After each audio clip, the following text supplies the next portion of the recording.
Prier, c'est une bonne chose, mais prier n'est pas la vie spirituelle. Prier te rend solide dans le monde spirituel. Prier te permet de te défendre dans les choses spirituelles. Jeûner, c'est une bonne chose, mais jeûner n'est pas la vie spirituelle. C'est pourquoi beaucoup sont dans l'église, ils jeûnent, ils prient, mais ils sont charnels. Ils ne comprennent rien aux choses spirituelles. C'est des Nicodèmes. Ils ont beaucoup de versets dans leur bouche, mais ils n'ont aucune réalité spirituelle. Donc quand tu leur dis, ah, ça là, ça existe, il va commencer à te sortir, ça fait 20 ans que je suis dans le Seigneur. Même avant que toi-même tu ne viennes au monde, nous on était déjà dans le Seigneur.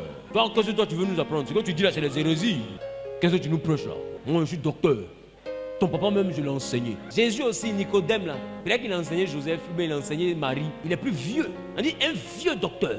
Mais Jésus l'a regardé, Jésus lui a dit, je te parle même des choses d'en bas, tu ne comprends pas. Et quand je te parle des choses d'en haut, le monde spirituel n'est pas rattaché à ton âge de conversion. Le monde spirituel est rattaché à ton âge de naissance. Tu peux être converti pendant 20 ans, mais ne jamais être né dans le spirituel. Parce que si toi, tu me dis que tu es converti il y a fait 40 ans, pourquoi j'ai encore besoin de t'expliquer que les anges apparaissent? Pourquoi moi j'ai encore besoin de t'expliquer? Si les génies apparaissent aux féticheurs, que les esprits apparaissent aux sorciers, pourquoi les anges n'apparaissent pas aux chrétiens? Ça fait 40 ans que toi tu es converti et tu n'as jamais vu un seul ange. Zacharie a rencontré un ange, Élisabeth a enfanté. La femme de Manoach a rencontré un ange. Abraham a donné à manger à des anges. Jacob a rencontré un camp d'anges. Toi depuis 40 ans tu n'as rien rencontré puis tu penses au ciel on te connaît. Ça fait 40 ans qu'aucun ange vient te saluer, c'est que dans le ciel on ne te considère pas.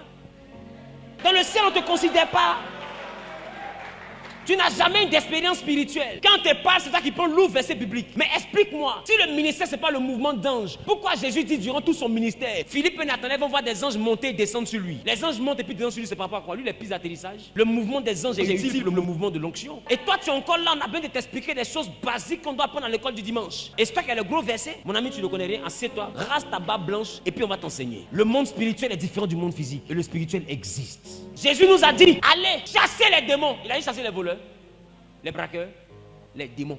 Un chrétien, la première arme que Jésus lui donne, c'est une arme pour les esprits. Éphésiens dit, n'est pas à combattre la chair, mais les esprits méchants dans les lieux célestes. Non, nous, notre vie là, elle est à 100% esprit. Nous, ceux que nous, on doit voir tous les jours pour les combattre, ce sont des esprits. Ceux qu'on doit voir tous les jours pour les chasser, ce sont des démons. Et toi, tu n'as jamais vu un démon de ta vie. Aucun démon ne t'a apparu. Aucun démon ne vient t'attaquer. Tu n'as même pas une expérience où un démon est apparu et tu as mis le feu, vous vous êtes battu un peu. Mon ami, c'est que les démons ne te considèrent pas. C'est que quand on regarde dans le ciel, on dit lui là, mais laissez le même. C'est un handicapé. Il n'est personne même. On attaque quelqu'un qui est important. Quand ta vie chrétienne est normale, quand on dit délivrance, ça c'est pas ça, c'est plus d'actualité. Les délivrances sont plus d'actualité, les esprits, ça c'est fini. Jésus l'a tout vaincu. Tu es sûr?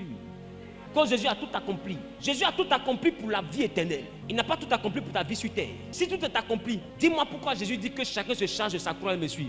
La croix de laquelle chacun doit se charger pour suivre Jésus là, c'est quelle croix alors s'il a tout accompli? S'il a tout accompli, me demande de porter quelle croix? Parce que la croix c'est le symbole du calvaire. La croix c'est le symbole du combat. Et c'est la croix qu'il a vaincu le démon que lui est venu affronter, c'était Satan. C'est-à-dire qu'à notre croix aussi, on est censé vaincre aussi les démons qui nous attaquent. Ça veut dire que nous sommes confrontés à des combats avec des esprits. Et chacun avec sa croix va crucifier son démon pour avoir la victoire, pour que ta famille et toi vous soyez sauvés. Ce n'est pas un débat.